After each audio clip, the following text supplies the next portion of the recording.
Tahun 2020, usiaku genap 27 tahun. Oleh orang tuaku yang agak puritan alias ndeso, usia itu sudah dianggap tua jika belum menikah. Beberapa teman sepermainan sudah menggendong anak. Maka oleh ayahku, tanpa sepengetahuanku dan persetujuanku, aku diajak ayahku ke rumah temannya untuk diperkenalkan dengan anak gadisnya. Tentu saja aku terkejut ketika dua orang tua sudah saling setuju. Mereka tidak tahu kalau aku tidak bisa tertarik dengan anak gadis. Aku tidak punya pilihan kecuali mengikuti keinginan ayahku itu. Beberapa hari setelah itu aku stres berat. Sampai-sampai aku berjalan tanpa tujuan puluhan kilometer dari rumah. Keluar rumah sore hari ketika tidak ada orang. Aku berjalan ke timur. Aku tak ingat berapa lama sudah melangkahkan kaki. Yang ku tahu sampai di Pasar Demak hari sudah gelap. Tiba-tiba seorang tukang ojek mendatangiku dan menawarkan ojekan. Dan tiba-tiba juga aku menerima tawaran itu. "Kemana mas?" Mas ojek bertanya. "Kemana aja mas, kita muter-muter," jawabku. Mas ojek tertawa, namun ketika aku langsung naik ke atas motornya, ia segera menghidupkan motor. "Bener ya, kita kemana aja?" Aku mengangguk dan mulai merapat di punggungnya. Mas ojek mulai menjalankan motornya, pelan, kemudian semakin cepat. "Pegangan yang erat mas," kata Mas ojek, lalu memacu motornya secepat angin. Aku di belakang bukannya takut, malah kegirangan seperti anak kecil yang dikasih permen. Mungkin karena khawatir jatuh, Mas ojek menarik tanganku dan meletakkannya di atas perutnya dan memeganginya. Dan motor melaju lagi secepat angin. Aku tertawa dan Mas ojek ikut tertawa. Dari kota Demak, tiba-tiba saja aku dan Mas ojek sudah berada di Tengguli dan kita berhenti di sana. Ketika Mas ojek membuka helmnya, ternyata ia ganteng juga. Hitam manis dan brewok. Idola banget. Ia tersenyum dan bertanya, "Kamu ada masalah apa?" Aku tersenyum. "Laki-laki tidak bercerita mas, apalagi dengan kamu yang baru ketemu," jawabku. "Oh, oke, kenalkan, namaku Margono." Ia mengelurkan tangannya dan aku segera menyambut tangan itu. "Doni," jawabku. "Kami sepakat untuk istirahat di sebuah warung di dekat situ." Sudah jam 10 malam, jadi warung itu tampak sepi, hanya ada kita berdua. Aku bercerita tentang masalahku. "Jadi kamu gak suka apem?" ia bertanya. Aku tersenyum malu-malu. Baru kali ini aku bercerita tentang diriku yang suka perkutut. Aku berpikir bahwa Mas ojek ini adalah orang asing dan aku tak akan bertemu dengannya lagi. Siapa tahu dia juga enggak suka apem Australia seperti diriku. Margono tak memberi respon berlebihan dengan pengakuanku. Ia sibuk dengan kopi dan rokoknya. Namun ketika kita keluar dari warung, tiba-tiba ia menggenggam tanganku. Erat sekali genggamannya, seolah tak ingin dilepaskannya lagi. Kami naik motor lagi. Kali ini Margono seolah buru-buru ingin sampai rumah. Ia menggenggam erat tanganku yang melingkar di perutnya. Dengan tangan kanan saja yang memegang stang motor, Margono meluncur kembali ke Demak. Jalanan sudah sepi. Kami saling terdiam selama perjalanan itu. Sekitar 20 menit, tiba-tiba motor keluar dari jalan raya. "Kita kemana ini?" aku bertanya. "Ke tempatku, mas." Tempat yang dimaksud Margono adalah sebuah rumah kuno yang hanya dihuni oleh seorang saja, yaitu Margono. Rumah yang ketika masuk pertama kali, aku merasa berada di tahun 90-an. Dindingnya dari kayu jati polos yang tidak divernis. Semuanya dari kayu jati tua, termasuk kusen-kusennya. Rumah itu kalau dijual pasti laku mahal. Margono berkata bahwa itulah satu-satunya peninggalan orang tuanya yang masih ada. Ia tak akan menjualnya meskipun keuangan dirinya sedang sangat kekurangan. Margono duduk di kursi tua dan aku duduk di hadapannya. "Tinggallah di sini bersamaku," katanya sambil tersenyum memandangku. Kemudian aku sadar dari caranya memegang tanganku, dari cara ia tersenyum padaku.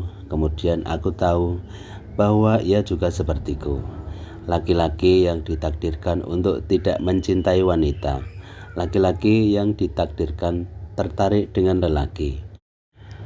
Aku memandang pria brewok di depanku itu.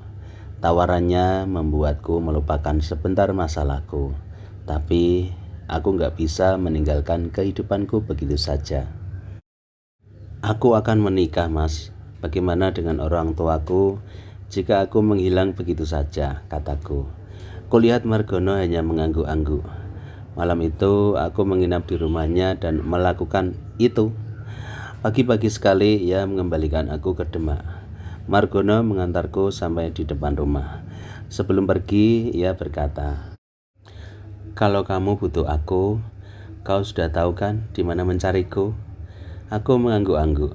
"Pasti, Mas. Suatu hari nanti aku akan menemuimu. Terima kasih untuk malam yang super spesial ini." Aku mengulurkan tangan, menjabat tangan Margono. Aku kembali ke kehidupanku, kembali ke rencana pernikahanku yang akan segera digelar sebulan lagi. Semua persiapan sudah dilakukan, undangan sudah jadi dan akan segera disebar. Aku memilih untuk tidak mengabari teman-temanku, karena aku membayangkan perkawinanku akan berumur pendek, setahun, mungkin lebih pendek. Aku sudah 2 kali bertemu Partini, calon istriku, dan entah mengapa gadis ini juga tidak menolak perjodohan yang dilakukan orang tuanya. Padahal menurutku Partini termasuk cewek gaul. Dari cara ia berpakaian, dari cara ia berbicara, aku yakin ia bisa memilih laki-laki manapun atas dasar suka sama suka. Ketika terakhir bertemu denganku, wajahnya seolah tidak ada beban. "Sudah siap semuanya, Mas?" ia bertanya. "Ya, semua sudah siap. Cuma hatiku yang belum siap. Membayangkan apa yang akan terjadi nanti di malam pertama ketika Partini menyadari bahwa burung empritku tidak bisa menunaikan tugas seorang suami. Aku membayangkan Partini akan kabur dari rumahku pagi harinya, kemudian di hari yang lain istriku itu mendatangi pengadilan agama. Semua sudah siap, hatiku tak pernah siap ternyata. Semakin mendekati hari H, aku semakin ketakutan. Suatu hari sebelum pesta perkawinan itu terjadi, tiba-tiba aku punya keinginan untuk kembali bertemu dengan Margono, Mas Ojek yang brewok itu. Di atas motornya, Margono menyambutku dengan senyum. Dia tahu aku sedang galau. Dia tahu aku sedang gundah dan overthinking. Tanpa banyak kata, aku disuruh naik ke atas motornya, lalu dengan kecepatan sedang ia meluncur ke utara, ke rumahnya. 15 menit kemudian aku kembali berada di rumahnya yang sepi. Rumah tua namun sangat nyaman untuk ditinggali. "Sudah siap untuk nikah kan?" Margono bertanya. Aku tersenyum dan menggeleng. Dia memberikan pelukan hangat, sangat hangat. Sepertinya kedatanganku ke Margono sudah tepat. Pelukan itu menenangkan hatiku. Lalu Mas Brewok membawaku ke ruangan pribadinya, dan di sana kita melakukan senam sehat hingga berkeringat, hingga semua beban di kepalaku langsung lenyap. Sekarang Margono duduk di kursi dan menyalakan rokok. "Tidak ada yang harus dikhawatirkan, bro. Semua pasti akan baik-baik saja," kata Margono. Ia memandangku. "Bagaimana kalau perkawinanku tidak bertahan lama?" Aku bertanya. "Ya enggak apa-apa. Setidaknya kamu sudah merasakan menikah. Dunia tidak akan berhenti berputar jika kamu gagal menikah," tambah Margono. "Iya, dunia akan tetap berputar jika aku gagal menikah nanti. Jadi, apalagi yang harus aku khawatirkan?" Akhirnya aku kembali ke rumah dengan perasaan lega. Dunia tidak akan berhenti berputar jika perkawinanku nanti gagal di tengah jalan. Dan terjadilah pernikahan yang menakutkan itu. Semua berjalan seperti yang diinginkan orang tuaku. Tamu-tamu berdatangan. Wajah-wajah mereka dipenuhi kegembiraan, ikut merasakan kebahagiaan. Partini duduk di sampingku, nyaris sempurna sebagai seorang istri. Cantik, tubuhnya terbungkus gaun putih yang anggun. Semua orang pasti berpikir aku adalah pria yang beruntung karena berhasil menyunting Partini. Mereka tidak tahu bahwa sebentar lagi setelah tamu-tamu pergi dan tinggal aku dan Partini yang berada di ruangan tertutup, aku bahkan tidak tahu bagaimana memperlakukan istriku. Sumpah, di usiaku yang 27 tahun ini aku belum pernah menyentuh wanita. Kalau timun Belanda yang agak bengkok sering, bahkan lebih dari sekedar menyentuh. Margono benar, yang aku takutkan di malam pertama itu tidak terjadi. Partini duduk di tepi tempat tidur sambil mulai melepaskan semua pernik-pernik pengantin yang melekat di tubuhnya. Ketika hanya tersisa beberapa lembar kain, gadis itu langsung memandangku dan berkata, "Mas, aku mau ngomong." Aku yang sedang duduk di depan cermin membalikkan wajah. "Ya," kataku. Ragu-ragu aku duduk di sampingnya. "Mas, sebenarnya aku sudah hamidun 2 bulan," katanya pelan, seperti berbisik. Tidak ada kata yang keluar dari mulutku saat itu, kecuali hanya memandangnya tak berkedip. Partini melanjutkan bahwa ia pasrah dengan apa yang akan aku lakukan, tapi ia meminta untuk tetap bersama sampai bayi yang sedang tumbuh di dalam rahimnya lahir. Aku hanya mengangguk dan mengangguk lagi. "Berarti kita tidak melakukan apa-apa, nggak apa-apa kan?" kataku kemudian. Partini hanya tersenyum kemudian menggeleng. "Berarti aku tidur di lantai nggak apa-apa kan?" aku bertanya lagi.